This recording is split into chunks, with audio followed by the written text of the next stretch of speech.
I guess we find out how Lauren gets around at night.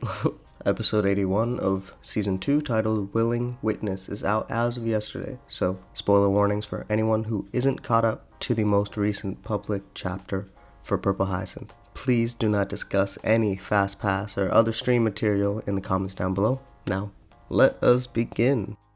I guess Tristan can't keep an eye on Lauren that much at home if she locks herself in her office and then subsequently sneaks out at night while he's sleeping. I mean, I had my, not suspicions, but I guess I was confused as to why opening up the case was important, but Lauren gives me that one clue, and it's the fact that the case itself can be reopened fully so that we can go back to that investigation. There was a time where I believed that Lauren didn't care about Sake's wife, or I guess ex-wife. But with Sake completely gone, it seems like this form of finding out the truth is coming from a better place, since it is Kieran that is spearheading the information collecting. And it's been a minute since Lauren and Kieran have been in his apartment in Great Chapel.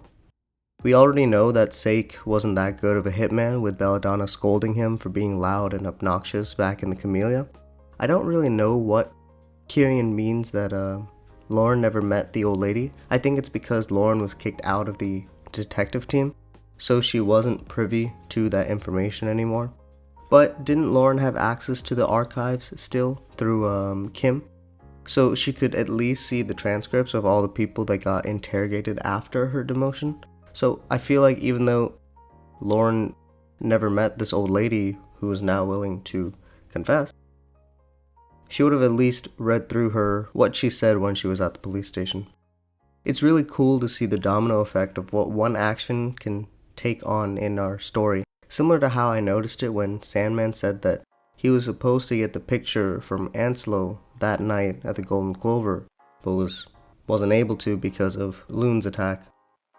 Because of Belladonna's move to take out Sake at the circus, everyone that Sake tried to cover up doesn't have as much to fear because Sake can't come and threaten them again. And the timing is perfect because the lady, after years of guilt, can finally feel relief. And it would seem pretty natural, so it doesn't look like Kieran went and instigated that himself from an outside perspective. Now, we finally get a lie. It's been a minute since we've got a lie, but Kieran says no particular reason. I wonder why Kieran chose to lie here. Obviously, he knows that Lauren would pick it up, but I guess he didn't want to admit that he wanted to help her out so she can make the assumption herself. Or is it the fact that Kieran knows that he can't just outright ask her about the picture, which is what he's most curious about, especially last chapter. So I guess he instead chose to lie. And the coffee moment in this episode was handled skillfully, as to be expected by our amazing authors. We haven't gotten a reinforcement of the trauma that they both experienced in 43, as it was very prevalent in the beginning of Season 2 when it was still fresh. But again, this kind of distress and pain doesn't go away that easily. What seemed like we were teleported back to chapter 37 when we first were in Kieran's apartment, that illusion is quickly shattered with a simple touch, bringing back the mood, the lighting, and the feeling in his cave in 43.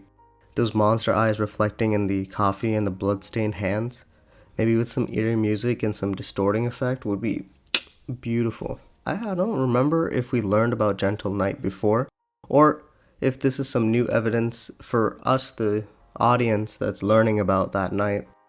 I wonder if this will turn into a hunt of Sake's old cases. I don't really know if that's a good direction to spend so much time on chasing these sorts of leads, since it wouldn't actually help, is what I'm thinking at the moment, but I guess we could maybe uncover more information about the cigar check, I guess.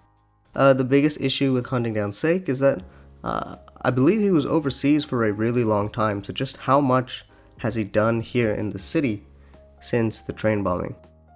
It's cute that Kieran called Lauren detective instead of officer, because he has fully learned the reasoning for her demotion and acknowledges her as a capable detective that he wants to rely on.